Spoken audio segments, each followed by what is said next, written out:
योगी को मिली कमान तो चकनाचूर हो गए विपक्ष के अरमान। योगी की एंट्री से तहस नहस हुआ विपक्ष। योगी के डर से कन्नी काटने लगे विपक्षी नेता। कैंसिल हो गई 12 जून को होने वाली विपक्ष की बैठक। योगी ने चली चाल तो विपक्ष हुआ बेहाल। एक झटके में ही टूट गए विपक्ष के इरादे। जान लीजिए इनसाइड स्टोरी का योगी कनेक्शन, जिसकी वजह से फेल हो गई विपक्ष की एकता। नीतीश की मेहनत पर फिर गया पानी।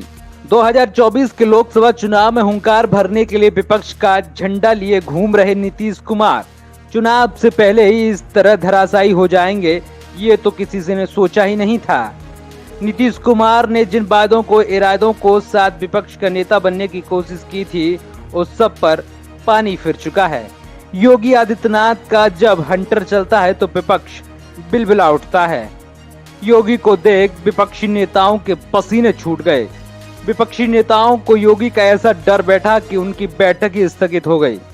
बता दें कि विरोधी दलों की बैठक आगामी 12 जून को नीतीश कुमार के नेतृत्व में पटना में होने वाली थी। इसको लेकर सभी तैयारियां लगभग पूरी हो चुकी थीं। केंद्र सरकार के खिलाफ विभिन्न पार्टियों के प्रमुख नेताओं को इसमें आने के लिए निमंत्रण दिया गया था। होटल बुकिंग और पटना के ज्ञान भवन में मीटिंग होगी, यह सब भी तय हो चुका था। लेकिन नीतीश कुमार ने सोमवार को साफ कहा कि अभी इसे रद्द कर दिया गया है। हालांकि सूत्रों के अनुसार इसके पीछे का एक बड़ा कारण कांग्रेस का रुख बताया जा रहा है और योगी की एंट्री मानी जा रही है।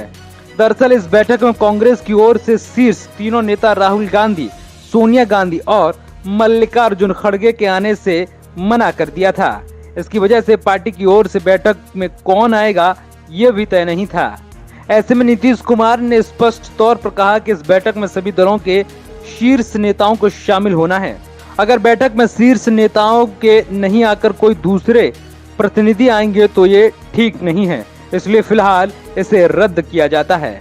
बताया तो यह भी जा रहा है कि अन्य दलों के नेताओं को भी यह मंजूर नहीं था कि कांग्रेस के शीर्ष नेताओं के बदले कोई और आए। नीतीश कुमार जब मीडिया से बात कर रहे थे तो उनका सीधा इशारा भी राहुल गांधी और मल्लिकार्जुन खड़गे की तरफ था। मिली जानकारी के अनुसार जब से 12 जून को पटना में विपक्षी पार्टियों की बैठक की बात सामने आई थी, इसके बाद से ही कांग्रेस के बड़े नेता असहज महसूस कर रहे थे। जानकारों के अनुसार कांग्रेस चाहती थी कि पहले तो यह बैठक 12 जून को नहीं हो, क्योंकि इसी दिन पूर्व प्रधानमंत्री इंदिरा गांधी की सदस्यता रद्द हुई थी। दूसरा यह कि बैठक पटना में नहीं होकर देश के किसी अन्य राज्य में हो जहां कांग्रेस कंफर्ट है। कहा जा रहा है कि कांग्रेस नेता ऐसा इसलिए चाह रहे हैं कि देश भर में यह मैसेज न चला जाए कि कांग्रेस नीतीश कुमार के शरण में चली गई है।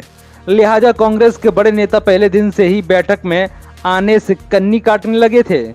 सूत्रों से मिली जानकारी के मुताबिक अब अगली बैठक 23 जून को होगी और यह बैठक पटना की जगह शिमला में हो सकती है। नीतीश कुमार के मुताबिक 12 जून को होने वाली बैठक में सभी विपक्षी दलों का समर्थन आ गया था। बहरहाल हकीकत यही है कि बैठक रद्द हो चुकी है। अब इसको लेकर भाजपा नीतीश कुमार पर कटाक्ष कर रही है। पटना में होने वाली बैठक रद्द होने के बाद पूर्व मंत्री व बीजेपी के विधायक नितिन नबीन ने कहा है कि नीतीश कुमार अब बीजेपी के साथ बिहार में सरकार में थे तो वे अगुवा के तौर पर थे, लेकिन अब वो कांग्रेस के पिछल्लू हो गए हैं। बीजेपी के नेता ने कहा है कि नीतीश कुमार का पीएम बनने का ख्वाब एक बार फिर अधूरा ही रह जाएगा, यह तय है। Bureau report, TNF today.